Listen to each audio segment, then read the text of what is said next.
Darlong Samar Mitra Part 3 Thilpeka Arong Bolna Achanchin Lehang Tar Lang Nok Rei Darlong Samar Mitra hi Mimalta Polta Achang no mi tu kapaita achanga million mi chik mi inchong mi chai tu kapaita achang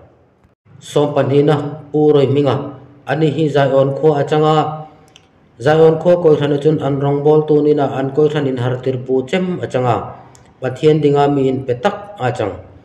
puroi minga hi phongnat na lein hun sot ka in en kolin homa asum ni puan nei ang angka in en kolni ama ba khom aran u yara ri homin anral zoya makachun in en kolna ding hin anei zong zong amang zoi taka changhom siala anat na hin an kai tieng apan pek theinowa zukin en kol zuitira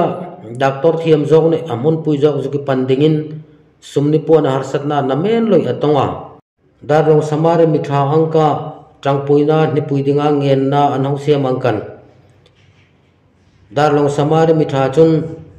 puroi minga dingin mi pui hein hianga mi khongoi na ne mi in riang mona in ni in puroi minga ding hin kut hang do a mi pui he in pek na ni mi pui he thilin phal na zara puroi minga ding hin sing hlei sang sare hlei rizariat ka zet mi pui thil pek hongin tling khoma puri noma in en kolna dinga mi pui thil pek hongin tling khoma he nikum December ni thum sang ni som ni pathum han uparin oman pathian nianga tongin traina an hlan joi nungin ba poisa hongin tling khoma he arengkan puroi mingai in en kolna dingin an kuta in hlan achang som pathum na pi mun rami tuingoi khwa ani hi thin natna achanga sumni pon an nei ang angkan anin en kola changhom sila doctor hein athin izai dingin an ti pe ka ma athin izaya anat na zuki en kol zuitir ding hin sumni pon harsat na namen loi an tonga nintina in lo ane fak in zong ve mai an changlein in en kol zui ding ni athin zuki zai hi an ding chun thilim thailoi ang katluk hil achang pe ka darlong samari mithai nianga trangpuina en ni pui dinga ngen na an hong siam angkan darlong samari mitha chun pi mun rami in en kolna ding hin mi pui he nianga trangpuina in ni in mi khongoi na hang ni a mi khongoi na zar ni mi he thilin pek na mi he thilin phal na zara pi mun rami in en kolna ding hin singin ni lei resign thum kazet ahong luta pi mun rami in en kolna dinga poisa hong lut singin ni resign thum he upalal mingan pathian nianga tongin traina an hlan joi nungin nisom ni pakhat January sang ni som ni palihan anin en kolmek na mun damdo ina arengkan in hlan aloi changsata som palina upalal moya ani hi katol kothar achanga anat na hi cancer nat na achanga an thiam tong an phak tokin anin en kola sumni pon tam ka isengin zukin en kol zuitir na ding hin sumni pon harsat na namen loi an tonga anding chun in en kol zuitir he thilin thailoi ang katluk hial achang pek lein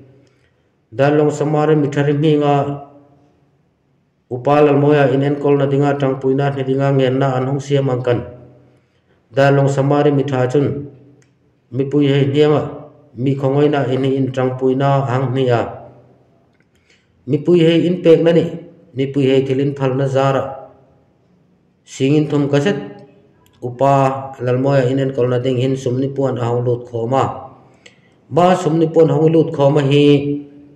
upa roi siaman pathian nianga tongin traina an hlan joi nungin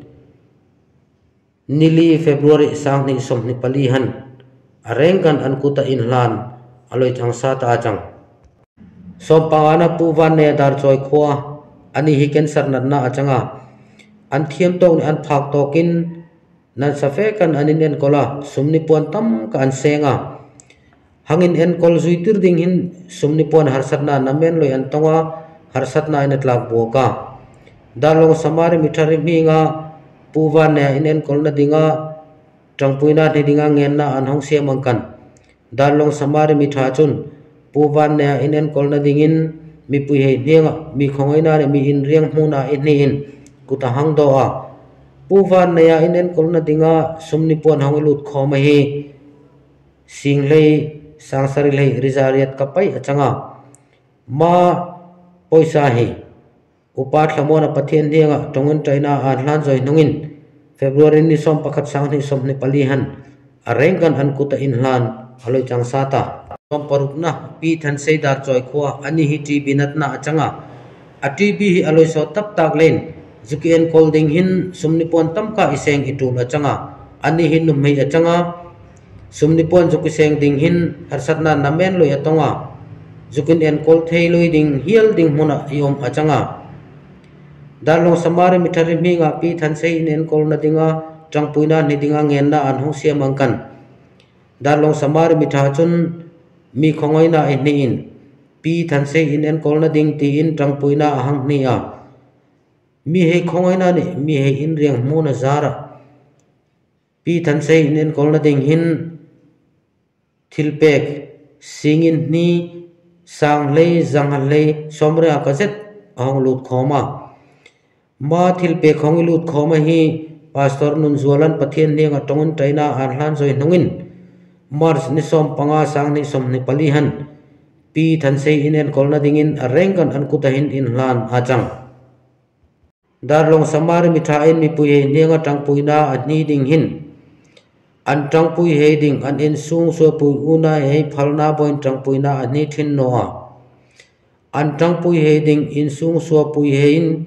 phalna an pek nung chain darlong samare mitha hin mi pui he ninga tangpuina ani thina chang mi pui he ninga tangpuina ani ma hin darlong samare mitha in lungril niti tak setin pathian ninga tongon China anin hlan zoi nungin mi pui he ninga tangpuina hi an ni chai thina chang thilpe kin hlan ding hom hin pastor no lemo koisan upa he isom thin an changa